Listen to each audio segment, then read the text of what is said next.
USCHO.com. This is the USCHO Weekend Review podcast from U.S. College Hockey Online at USCHO.com. A look at this weekend in college hockey and a review of the top news of the week. Welcome to episode 1 of the USCHO Weekend Review podcast. I'm Ed Trefzger along with Jim Connelly. And Jim, couple of big matchups already this weekend that may even have implications when we get to the end of the season.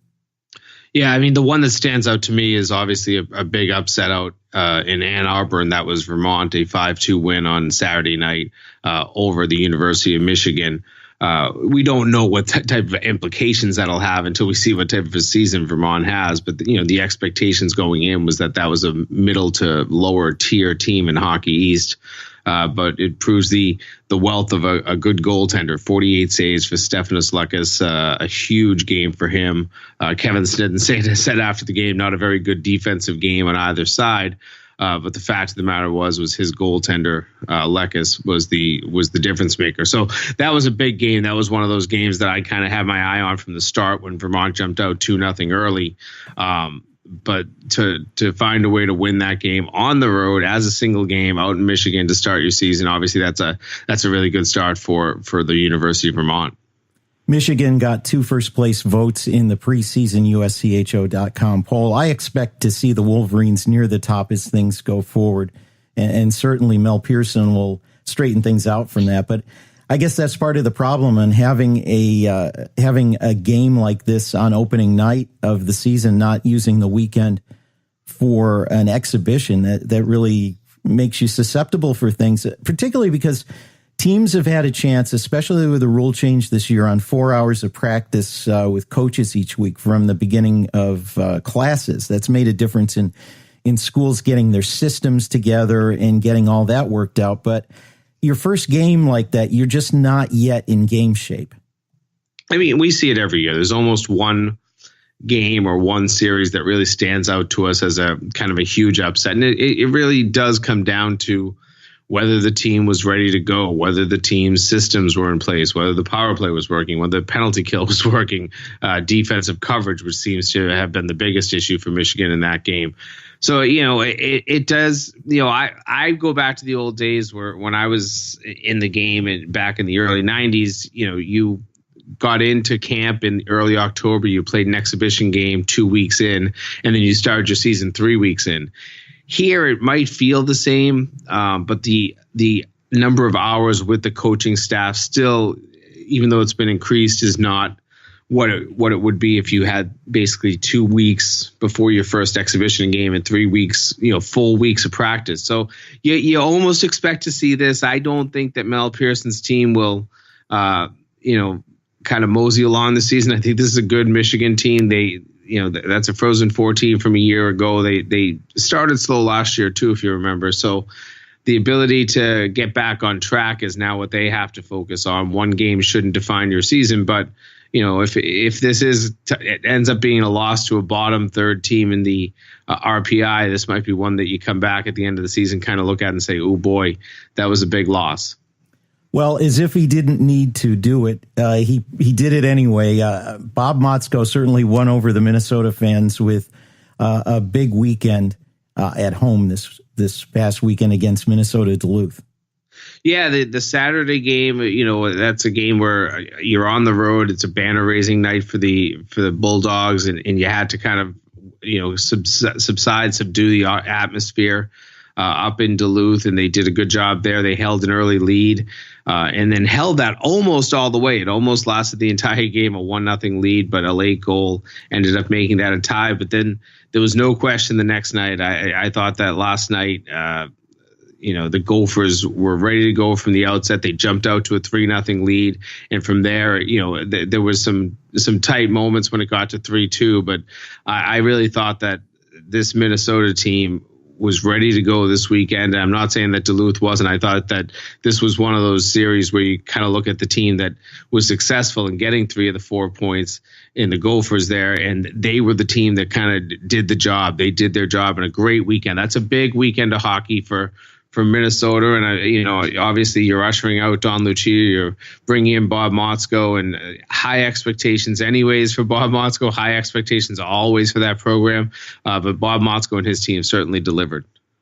Well, and again, that's another example of some goaltending. Duluth outshot Minnesota 46-22 in that Sunday game, but Matt Robson was up to the challenge. And it feels like that is one of the things that the first weekend of the season can be a big difference maker.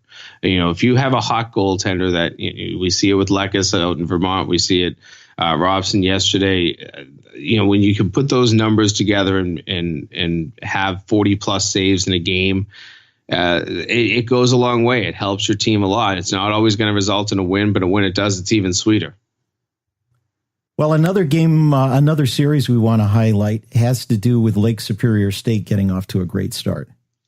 Yeah, it's always tough when you're kind of a middle of the pack team or a lower tier team in your league to go on the road the first weekend and show any sort of results. And Lake State traveled all the way out to Merrimack. First time these teams have ever played in the regular season. They played an NCAA series back in, I think it was 1988, before Merrimack was even a member of Hockey East. They were still a Division I independent.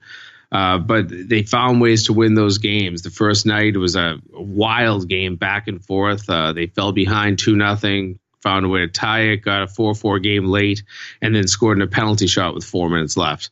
Last night, Sunday night, totally the opposite type of game, a 1-0 game. Their goaltender played very well. Great name. He's the all-league name team for me. Last name Mittens.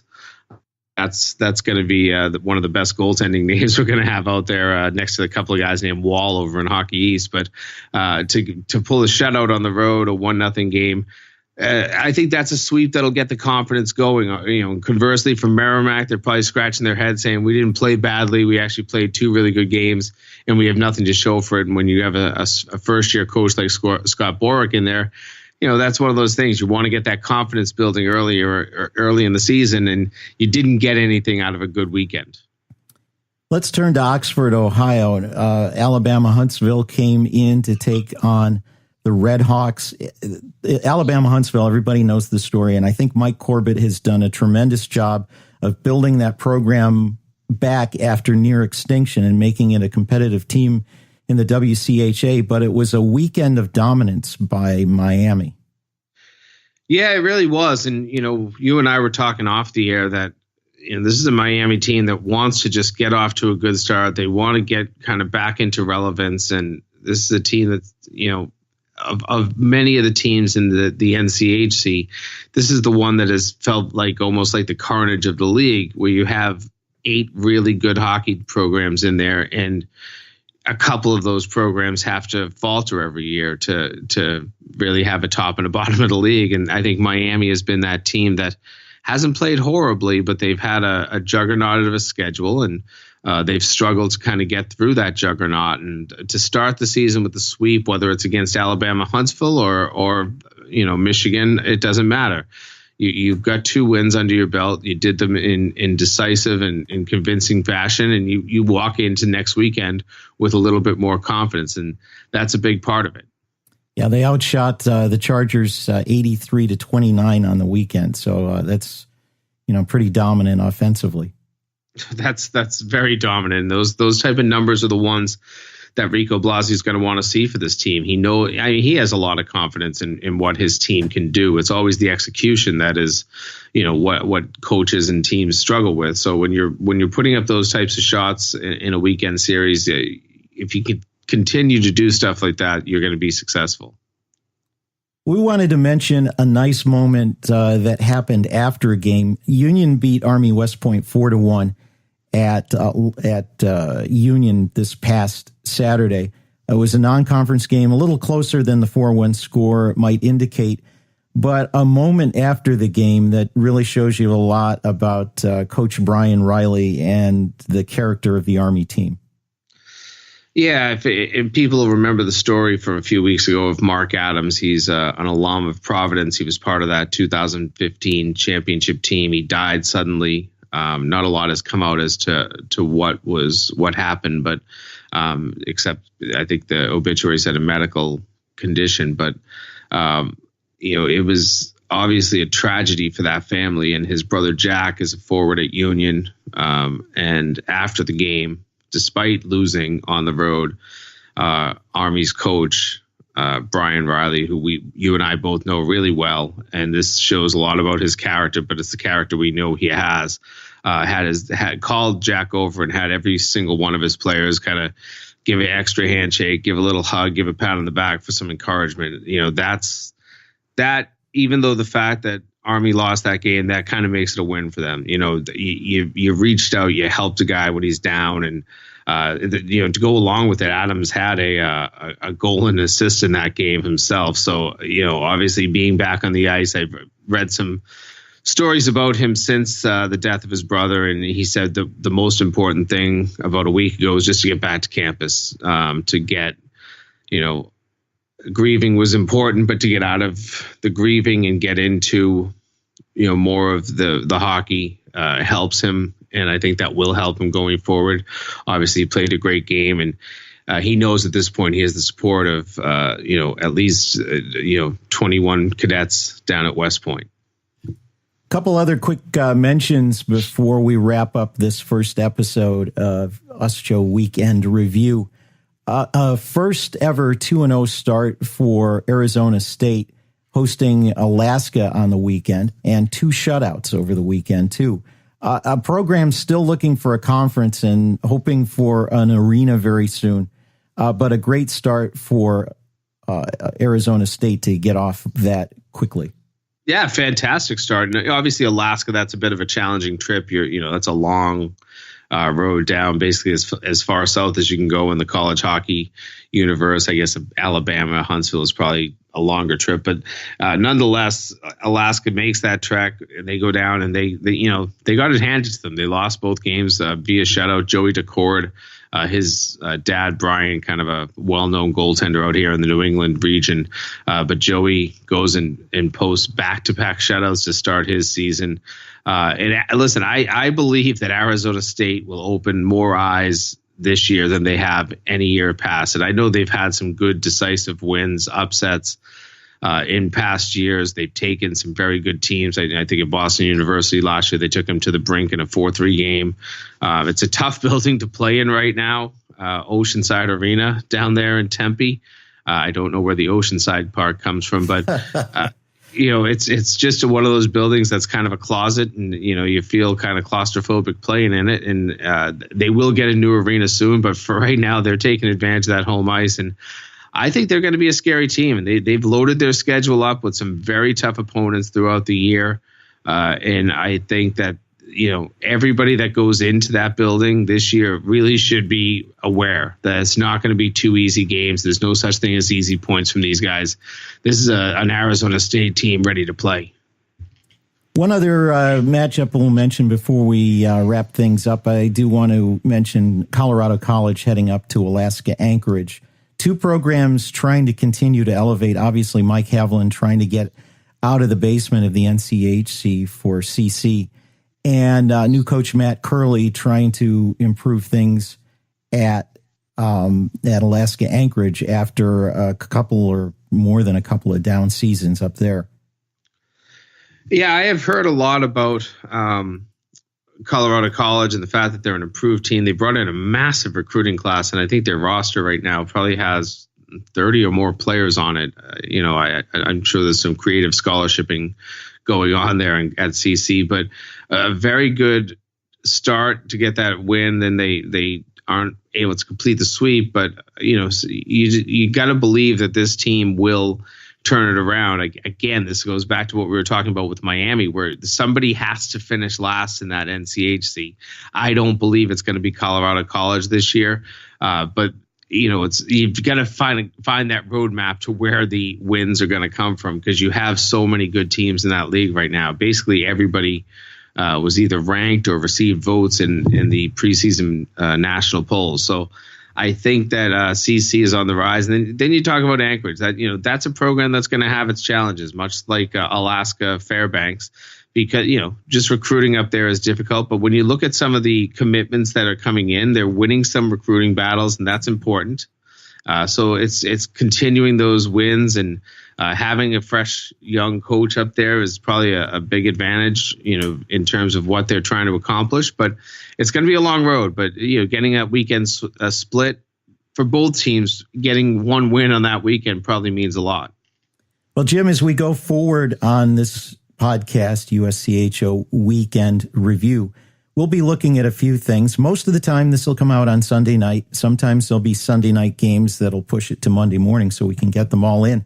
Two things that I'm going to be interested in watching as they develop through the season is how coaches decide to use the 19th skater. And that's a new rule change this year. You can add an extra skater compared to previous years.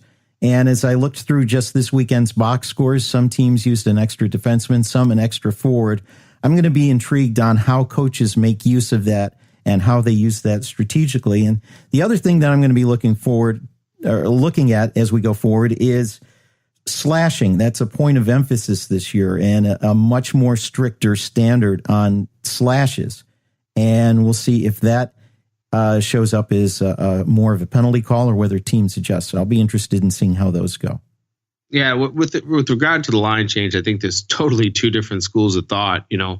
If you don't feel like you have 4 set dominant lines, adding that extra forward gives you a lot of kind of creativity and flexibility up front. But as you and I were mentioning off the air, sometimes adding that 7th defenseman, if a defenseman goes down, you're only skating 6. Dropping to 5 really does put a burden on the ice time that defensemen have to add to their game, as opposed to an extra forward. A forward goes down and you have 12 going. You're now down to 11, but you really just end up skating 3 lines and dumping a player from usually your top line every time you want to get that 4th line on the ice. You find a way to just double shift them. But so it will be interesting to watch how coaches use it. I believe everybody's going to have a different philosophy, but that's what makes this rule really interesting, is that there's really no set way to just utilize that extra player. It gives coaches some options, and it's interesting to see how everybody's going to take those options as the season goes along. We may entertain some questions from listeners from time to time. I had a question from a couple of coaches. Why doesn't college hockey start on Friday night instead of Saturday? I didn't know, and it turns out you do. It's my belief. I have not gotten this straight from the horse's mouth, but the NCAA does, I believe, mandate the length of the season, and it is in a number of weeks. And because the hockey season ends on a Saturday night, it starts on a Saturday night. So if we ever do get that push that has been talked about of moving the national title game to a Monday, which has been discussed, a Saturday, Monday Frozen Four, then we might actually see this move back to a Monday. Who knows? Like we talked about way back at the beginning of this podcast, it used to not matter because you got on the ice usually at midnight that first night that you could skate, and you didn't play a game for 2 to 3 weeks. Now teams are allowed to play on a Saturday, and they seem to schedule games on that Saturday. So the landscape has changed. Now the start date kind of matters, and it should be, it's interesting, but it shouldn't matter that much. You still have a set number of weeks to play games. Some coaches like to push the envelope and get their non-conference games in weeks that they can get availability. And sometimes the first night of the season is that. It's exactly that. Well, Jim, that's going to wrap things up for this first edition of the Weekend Review podcast. We have 2 other podcasts that will drop during the week. The USCHO Spotlight podcast, usually on Tuesday nights, and the USCHO Game of the Week podcast, which will show up on Thursdays, previewing the top game of that weekend. So I'm looking forward to this new way of presenting audio to college hockey fans who are the best sports fans on the face of the earth. And we'll wrap it there. So for Jim Connelly, I'm Ed Trefzger, and we'll catch you next time. This has been the USCHO Weekend Review Podcast, a production of U.S. College Hockey Online. Visit uscho.com/podcasts to listen or subscribe.